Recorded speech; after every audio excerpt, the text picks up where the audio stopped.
गाजवलं आणि तिथलं रौप्य पदक मिळवलंय.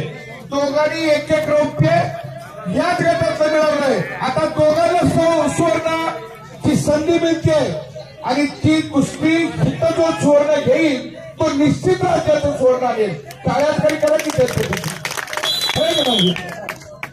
हो थोडं नाव सगळा होतं.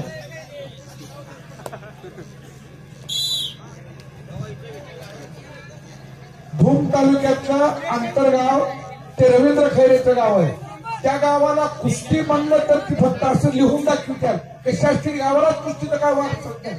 त्या गावात पैलवान होणं म्हणजे अगदी राजस्थानात पाणी मिळालं सरकारी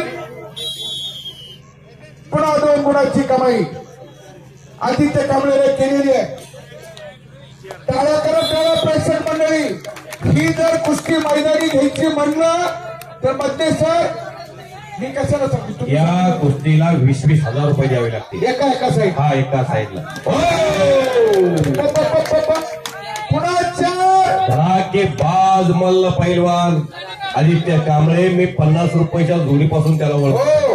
हा आणि रवींद्र खैरे तोही आणि कुस्ती मात्र संपली. त्याला म्हणतात आदित्य कांबळे. वा रे वा करा की टाळ्या. चांदणी आणि वाकडी.